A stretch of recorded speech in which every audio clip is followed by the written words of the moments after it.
Hola amigos, ¿qué tal? Stuart here from Spain Speaks with an update video today, bit of a feedback video, go through some of the comments, see what's happening there in the comment section, and also have a bit of an update on what's going on in the country at the moment. And to be honest, there's not a lot going on today. The country is virtually shut. Nobody can travel around the country as they normally would be doing this time of the year.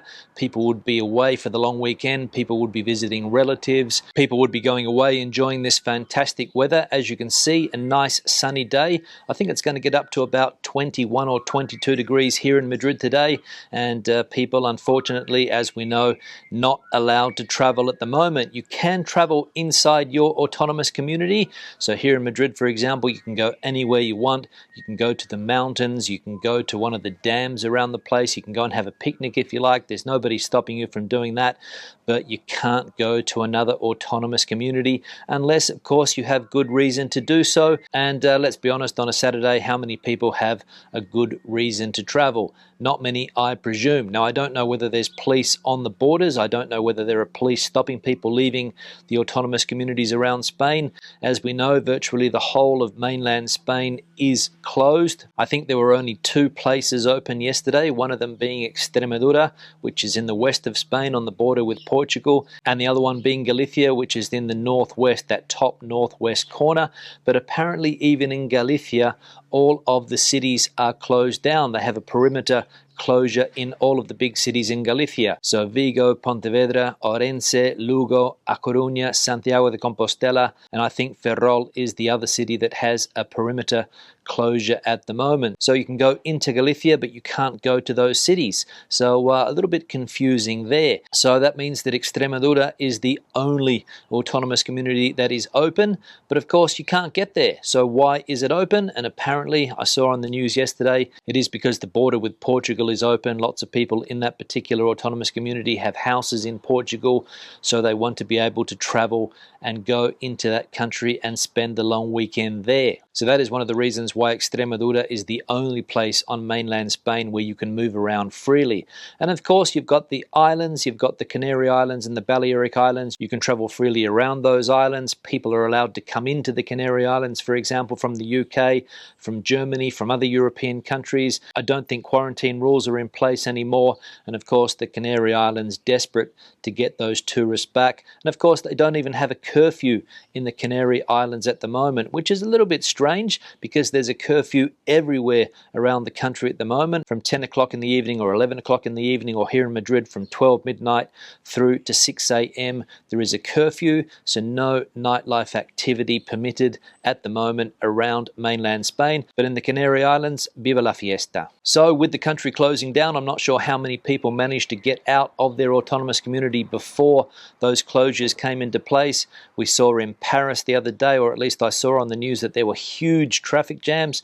I think somebody said that they were 700 kilometers long in some parts of the country there. A 700 kilometer long traffic jam. Unbelievable, of people trying to escape Paris before the lockdown, because nobody wants to get stuck in a big city when these places shut down. So people trying to go to second homes, maybe people going back to their hometown, but everybody trying to flee. And I didn't see that happen in Spain. I saw that there were a few people at the train station trying to get home. I saw that there were a few people at the bus stations. Obviously, a few people decided to pack up and get out on Thursday. But I think the majority of people have stayed put, or at least that's what I'm led to believe. But if you are down there in Levante or down in the Costa del Sol, tell us what the situation is like regarding people from other places, whether you have been flooded with tourists this weekend, or if everything is quiet. Now, I mentioned in yesterday's video that Fernando Simon, who is the face of this pandemic here in Spain, came out yesterday and spoke about these confinements. He mentioned that maybe we are heading towards stricter lockdowns, but he said they're going to take a lot of other factors into consideration this time, mainly the economy, I think he said, and he also spoke about people's mental health, and he also spoke about people with other health problems that are maybe having trouble getting seen to during this pandemic. So they're going to take a lot of other factors into consideration this time, I'm led to believe. They're not going to shut down the country as strictly as they did before. They're going to keep all of these things in mind if they decide to shut the country down. So I think that means that people will be allowed to do exercise this time round. people will be allowed to go to work. Possibly schools will continue to operate. I think people will be encouraged to work from home. I think that makes sense. But it's going to be interesting to see whether they do shut down like they have done in France, for example, shopping centres, restaurants, bars. Well, they've done that in Catalonia, as we have mentioned before. I think bars and restaurants and that type of activity are closed in Catalonia for the next 15 days. But here in Madrid, for example, everything is open. You can still go and have a coffee. You can still go and have lunch. You can go and have dinner outside if you want. You can still go and have a rum and coke. You can still go and have a G&T. Those things are still possible, but for how long? Nobody knows. Now, there was also some positive news yesterday about the economy. Apparently, there was a huge rebound in the third quarter. I think there was a 16% increase in GDP, but of course, it wasn't enough to claw back the activity lost at the beginning of the year. In that third quarter, obviously, because it coincided with the summer months, everybody was out and about. Everybody was spending the money that they couldn't spend earlier in the year. Everybody was going out and having dinner. Everybody was going out and having drinks. Everybody was buying things that they probably don't need, but the economy reactivated. And what's going to happen in this final quarter of the year? I don't know. The economic activity is still continuing. You still see lots of people out and about. Yesterday, I took my son to football practice, and there were people everywhere. There were traffic jams in the local area, as there would be on any normal day. And for a minute there, I thought everything was normal. I saw kids walking around dressed up in their Halloween costumes.